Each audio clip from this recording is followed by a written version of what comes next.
The rain poured down on the busy city street as a young mother struggled with groceries in one hand and her little boy's tiny hand in the other. She was exhausted, overwhelmed, and barely noticed the danger until it was too late. Her child had slipped free and darted toward the busy intersection. The sky was a curtain of gray, rain falling in steady sheets as the city bustled in its usual hurried rhythm. Cars hissed against wet pavement, umbrellas dotted the sidewalks, and neon signs glowed faintly through the mist.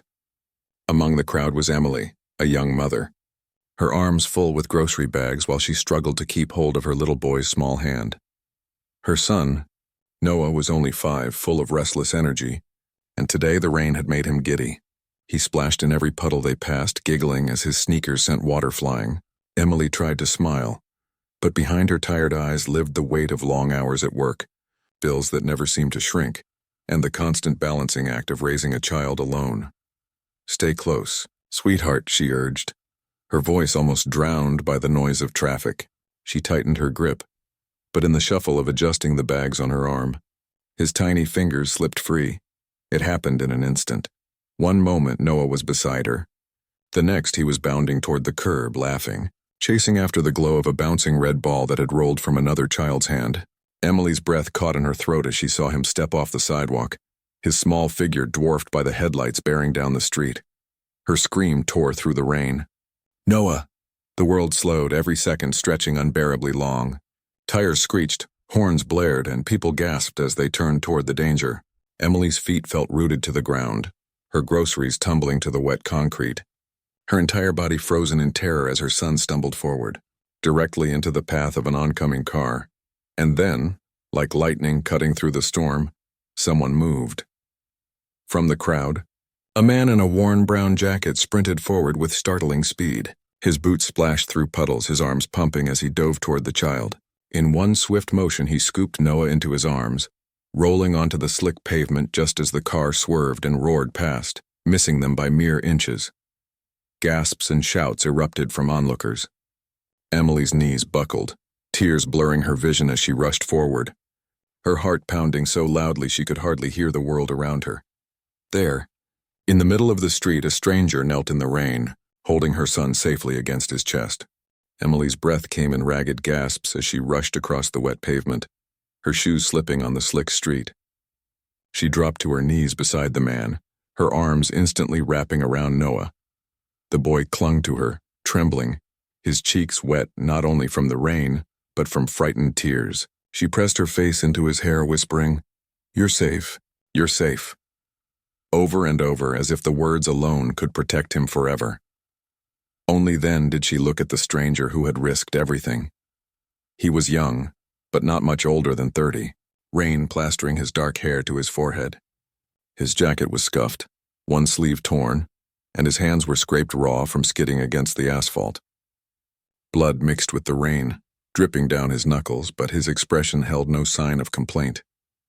Instead, he gave a quick, reassuring smile, as if saving a child from certain tragedy were the most natural thing in the world. Emily's voice shook.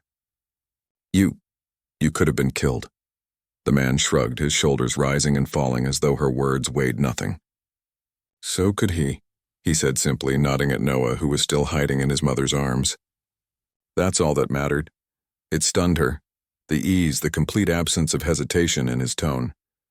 Most people might have stood frozen just as she had, but this man had leapt into danger without a second thought for himself.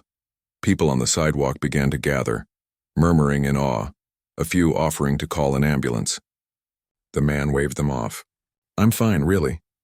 He flexed his hand, wincing slightly but refusing to make it a scene. Emily couldn't stop staring at him.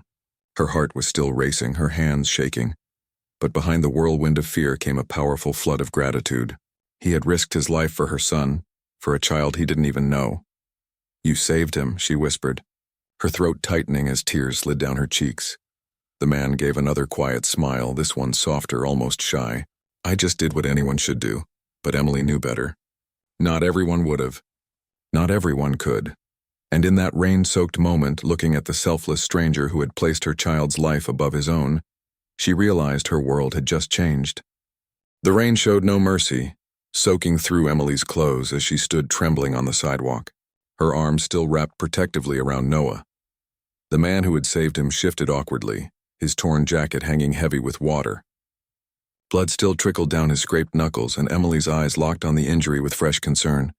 "You're hurt," she said quickly, her voice sharp with urgency. "Please let me help you."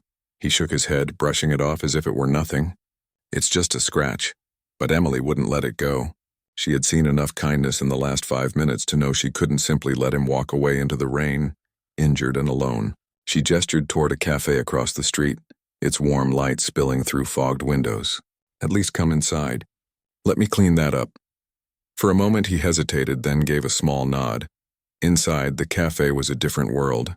Cozy, filled with the comforting aroma of coffee and fresh bread. Emily guided Noah to a chair and rummaged through her bag for tissues, dabbing gently at the man's hands. He winced but stayed still, his eyes studying her with quiet patience. "Thank you," she whispered, her throat tightening as she spoke. "If it weren't for you, She trailed off, unable to finish the thought, her arms instinctively reaching for Noah again. The man gave a modest smile. "I just did what I had to." It was then she learned his name, Daniel. He worked long hours in construction, living in a small apartment nearby. He wasn't wealthy or privileged, just a man doing his best to get by. Yet as he spoke, there was something in his voice, steady, genuine, grounded, that drew her in. Emily found herself sharing pieces of her own story, too. The struggles of raising Noah alone, the loneliness that weighed heavier on rainy nights. Daniel listened, really listened, his gaze never wandering, his presence steady and reassuring. Noah, who had been quietly sipping hot cocoa, suddenly looked up at Daniel. "You're like a superhero," he said simply. Daniel chuckled, scratching his head. "Not quite, buddy," but Emily's heart stirred at her son's words, because in her eyes that's exactly what he was. What began as a single, life-altering moment soon grew into something more. Emily found herself crossing paths with Daniel again, not by chance but because she wanted to. At first it was simple. She insisted on buying him dinner as a thank you. Then it became coffee, long conversations, and eventually Daniel stopping by just to check on how she and Noah were doing. It wasn't grand gestures that made the difference. It was the little things. One afternoon, Daniel arrived with a small toolbox slung over his shoulder. "Figured I'd fix that squeaky door for you," he said casually, as though it was the most natural thing in the world. Another evening, he stayed late to repair Noah's broken toy car, crouched on the living room floor while the boy watched with wide, admiring eyes. Emily noticed how Noah lit up whenever Daniel came around. He would run to the door, tugging at his sleeve, eager to show him drawings from school or beg for another story. Daniel never refused. He read aloud in funny voices, making Noah laugh until he nearly fell off the couch. And Emily? She found herself laughing too, real laughter, the kind she hadn't felt in years. Daniel had a way of filling the room with ease, of lightening burdens she thought she had to carry alone. Yet it wasn't just about laughter. There was a quiet strength in him. When Noah had a bad dream one night, Daniel, who had been fixing a leaky faucet in the kitchen, sat by his bed until the boy drifted back to sleep. When Emily doubted herself, wondering if she was enough as a mother, Daniel's words steadied her. "You're doing better than you think," he'd say, his voice certain, leaving no room for doubt. The walls around Emily's heart, built high after years of loneliness and fear, began to soften. She hadn't been looking for someone to lean on. She'd taught herself not to. But Daniel wasn't asking her to give up her strength. He was simply offering his quietly, steadily, without expectation. And slowly Emily realized this wasn't just gratitude anymore. It was trust. It was hope. It was something deeper, something her heart had almost forgotten how to feel. The weeks turned into months, and what had begun as gratitude slowly blossomed into something much deeper. Emily often caught herself watching Daniel when he wasn't looking, laughing with Noah, fixing a leaky faucet, carrying groceries without being asked. There was no grand declaration, no sweeping romance like in the movies. Instead, it was in the everyday acts of care, the steady presence of a man who asked for nothing and gave everything. One crisp autumn evening, the three of them walked home from the park together. The leaves crunched beneath their feet, the air carrying that gentle chill that hinted winter was near. Noah skipped happily between them, clutching his little toy car that Daniel had fixed weeks earlier. As they reached the corner near Emily's apartment, Noah suddenly slowed his steps. Without a word, he reached out, one small hand sliding into his mother's, the other into Daniel's. Emily's heart swelled. The sight was so simple, so pure, but it said everything words could not. Her little boy, who had once clung only to her, now trusted this man completely. Daniel glanced down at Noah's tiny hand wrapped around his own, then looked up at Emily. Their eyes met, and in that moment, she felt it, a quiet, undeniable truth. He wasn't just the man who had saved her son's life. He was the man who had changed both of theirs forever. When they reached the apartment building, Noah darted ahead to race up the steps, leaving Emily and Daniel standing side by side. The streetlight above cast a golden glow, and the air was hushed, almost expectant.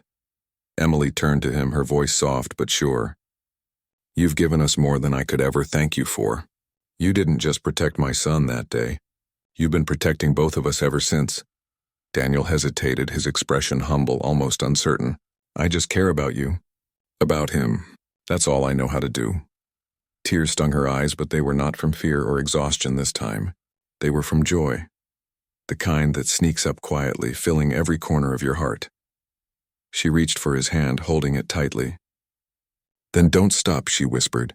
And from that night on, Daniel never did.